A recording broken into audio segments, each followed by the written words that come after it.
Have you ever heard of a man who didn't die but was taken directly by God? A man who journeyed through the heavens and returned with secrets of the universe. Today, we're diving deep into one of the most mysterious and fascinating figures in ancient lore, Enoch. Enoch is mentioned briefly in the book of Genesis, but the real story unfolds in other ancient texts, most famously the book of Enoch. These writings weren't included in many modern Bibles, but they were hugely influential in early Jewish and Christian thought. They paint a picture of a righteous man chosen for an extraordinary mission. Instead of experiencing death like everyone else, the texts say Enoch was not, for God took him. But where did he go?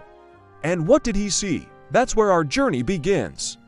According to some of these ancient accounts, specifically a text known as To Enoch, or the Book of the Secrets of Enoch, he was guided by angels on an incredible tour through not just one, but 10 different heavens. Each heaven was a unique realm, with its own purpose, inhabitants, and cosmic secrets. This wasn't just a sightseeing trip, it was a divine revelation. So, buckle up, as we retrace Enoch's steps, level by level, through the celestial spheres. Our journey starts in the first heaven.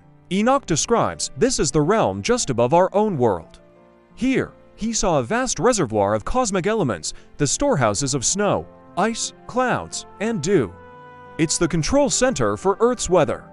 Enoch saw angels in charge of these treasuries, ensuring the seasons followed their divine schedule. Imagine seeing the very mechanics of a thunderstorm or the gentle formation of morning dew, all orchestrated by celestial beings.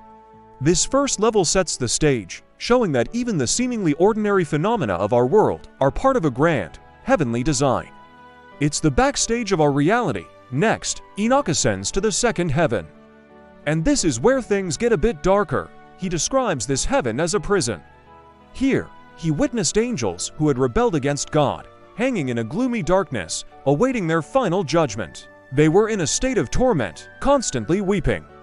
Enoch, full of compassion, was moved to pray for them, but his angelic guides told him their fate was sealed. This level serves as a stark warning about the consequences of disobedience and the cosmic struggle between good and evil. It's a somber, cautionary realm that adds a layer of depth and gravity to his journey. Moving upward, we arrive at the third heaven, and the scenery changes dramatically. This is a place of duality. On one side, Enoch saw the Garden of Eden, paradise itself. It was a place of indescribable beauty, filled with fragrant, flowering trees, including the famous tree of life. Angels tended to this magnificent garden, which was prepared for the righteous. But on the other side of this heaven, in a terrible, northern region, was its opposite, hell. Enoch described it as a place of icy darkness and fiery torment, reserved for sinners. Seeing both paradise and hell within the same celestial level highlights the theme of choice and consequence, a central concept in these ancient texts. From there, Enoch is lifted to the fourth heaven. This is the realm of the celestial bodies. He saw the intricate paths of the sun and moon, guided by magnificent phoenixes and chalkhydri, which are fantastic flying creatures with lion feet and crocodile heads. These beings pulled the chariots of the sun and moon across the sky. He learned about the gates the sun passes through as the seasons change and the complex phases of the moon. This heaven is all about cosmic order and astronomy. It reveals a universe that is not random, but a perfectly calibrated celestial machine, a divine clockwork of immense scale and beauty, managed by a host of specialized angels. Ascending further, we reach the fifth heaven. This level is populated by a group of beings known as the Grigori, or the Watchers. These were a class of angels, but they were silent and grieving. According to the story, these were the Watchers who had descended to Earth, taken human wives, and taught humanity forbidden knowledge, leading to corruption. Their brethren who had rebelled were imprisoned in the second heaven, while these Grigori in the fifth heaven were in a state of remorse for their fallen brothers. Enoch, at the prompting of his guides, speaks to them, encouraging them to resume their service to God. It's a powerful scene of redemption and responsibility.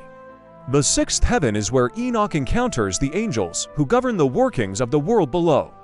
These aren't just any angels, they are the celestial administrators. He sees the angels of the nations, who record all the deeds of humanity. There are angels in charge of the seasons, rivers, fruits of the earth, and every aspect of nature. It's like a massive, divine bureaucracy, ensuring the world runs according to God's plan. This level emphasizes the idea that nothing on earth happens by chance. Everything is overseen and managed from the heavens. Now, we enter the truly transcendent realms. The seventh heaven is a breathtaking sight. Here, Enoch beholds a vast army of celestial beings, archangels, dominions, principalities, powers, cherubim, and seraphim. They are arranged in perfect harmony, singing praises to God. The light is overwhelming, and the music of their praise is unlike anything on earth. This is the dwelling place of the highest orders of angels, the direct servants of the divine throne. Enoch is completely humbled and awestruck by the sheer glory and power he witnesses here. He is literally in the presence of the heavenly host in all their splendor. The journey isn't over. Enoch is taken to the eighth heaven, known as Musaloth. This heaven is described as the changer of the seasons and the one that influences the zodiac signs on earth. It holds the celestial keys to the flow of time and destiny as it plays out in the lower realms. It's a more astrological or cosmological heaven, connecting the divine order to the patterns we observe in the stars. The ninth heaven, called Kushavim, is even more mysterious. It's described as the celestial home of the zodiac signs themselves. While the eighth heaven controlled their influence, the ninth is their actual abode. Each constellation is a dwelling place, further tying the structure of the cosmos to the divine will and plan that Enoch is slowly beginning to comprehend. Finally, Enoch reaches the pinnacle of his journey, the 10th heaven, Aravoth. Here, he comes face to face with the vision of God's throne. He describes God's face as a terrifying and glorious sight, like incandescent metal and burning fire. The throne is surrounded by the fiery cherubim and seraphim. At this point, the angels who guided him retreat, unable to enter this holiest of places. God himself speaks to Enoch, anointing him with holy oil and transforming him into a glorious being, an angel named Metatron. He is given divine knowledge and tasked with writing down everything he has seen. So, what's the point of this incredible story? The journey of Enoch through the 10 heavens is more than just a fantastical tale. It's a profound spiritual allegory about the structure of the cosmos, the nature of good and evil, and humanity's relationship with the divine. It provided its ancient readers with a map of the universe, assuring them of a divine order behind the chaos of life. It taught about morality, justice, and the ultimate destiny of the soul. While these texts might not be in our standard scriptures, their influence is undeniable. They shaped beliefs about angels, demons, heaven, and hell for centuries. The story of Enoch is a testament to the human desire to understand our place in the cosmos and to connect with something greater than ourselves. It is a journey that challenges us to look up at the sky and wonder what secrets might lie beyond. Thanks for joining me on this incredible journey through the heavens. What did you find most fascinating about Enoch's story? Let me know in the comments below. And if you enjoyed this deep dive into ancient mysteries, be sure to like, subscribe, and hit that notification bell so you don't miss our next adventure. See you next time.